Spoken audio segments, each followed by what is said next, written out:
मित्रांनो नमस्कार. माझं नाव अतुल ठाकूर. तुम्ही बघत आहात लाईफ कॅटलिस्टचा आमचा हा यूट्यूब चॅनल.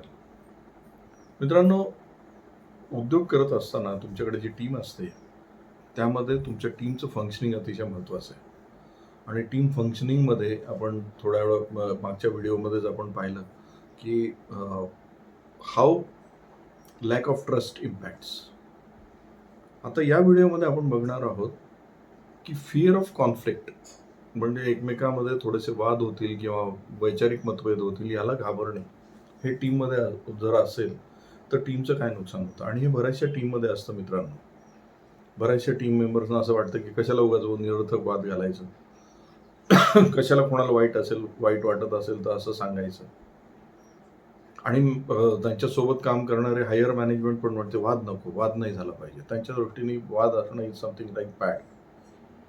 हा जो फिअर ऑफ कॉन्फ्लिक्ट जो आहे ना, हा अतिशय डेंजरस रोग आहे टीम फंक्शनिंगसाठी. तो आपण बघायला हवा.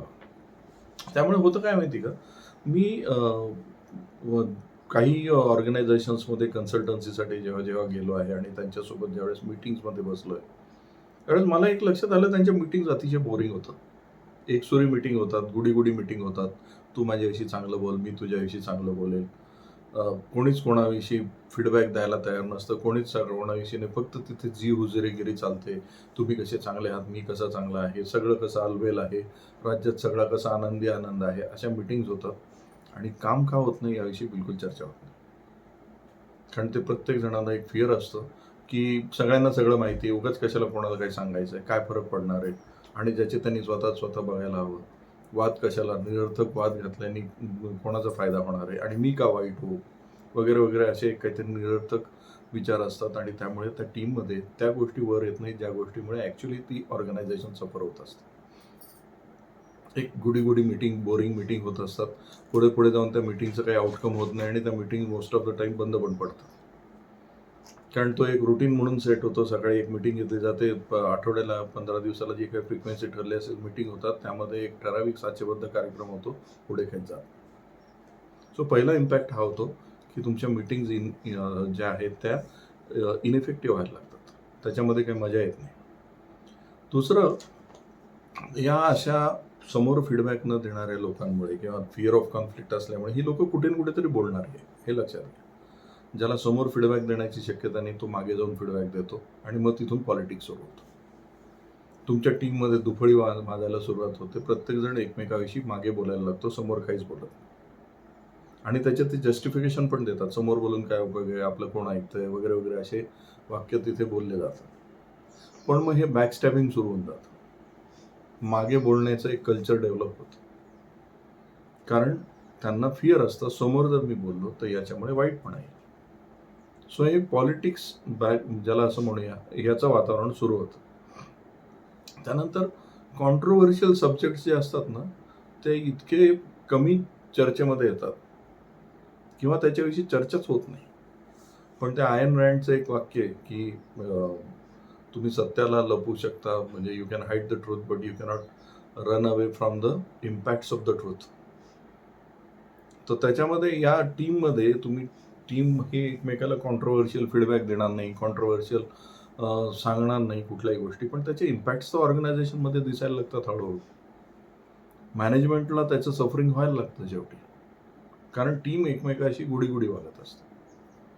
त्यानंतरचा महत्त्वाचा फॅक्ट हा होतो की जो ॲक्च्युली जिथे प्रॉब्लेम आहे त्याच्याविषयी कधीच काम होत नाही. अशा गोष्टीविषयी चर्चा आणि अशा गोष्टीविषयी काम केलं जातात ज्याच्यामध्ये अनइम्पॉर्टंट आहे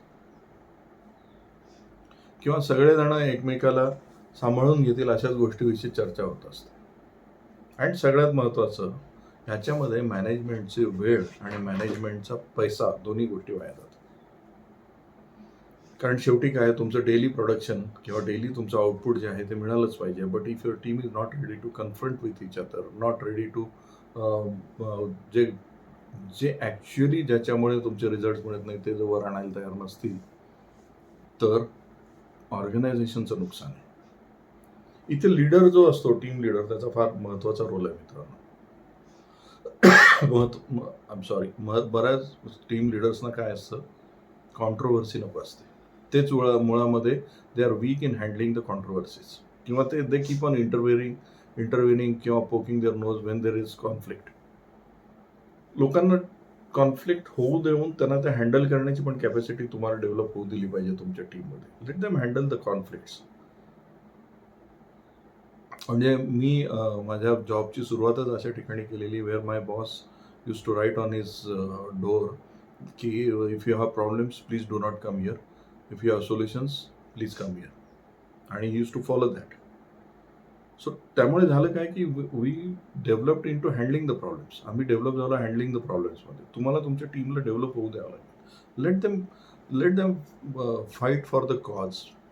late them have confrontations with each other for the cause. त्यातून ते एकत्र यायला लागतील.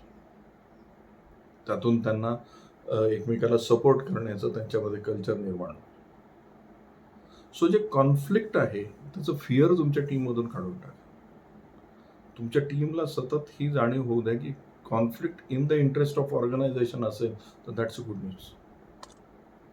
हे जर होत असेल तर दॅट्स अ गुड न्यूज. होऊ द्या, काय हरकत नाही. पण त्याचं सोल्युशन पण निघालं पाहिजे, याच्यावर तुमचा भर असला पाहिजे. ते अनअटेंडेड नाही राहिलं पाहिजे. मग तुमच्या मीटिंग्स मिनिंगफुल व्हायला लागतील. फीडबॅक्स तुम्ही पॉझिटिव्हली घ्यायला लागाल. त्याचं एकमेकाविषयीच्या जे ग्रजेस आहेत ते न होल्ड केले जातात. पॉझिटिव्ह फीडबॅक्स मिळायला लागतील. आणि सगळ्यात महत्त्वाचं पर्सनल गेम्स बंद होऊन जातील.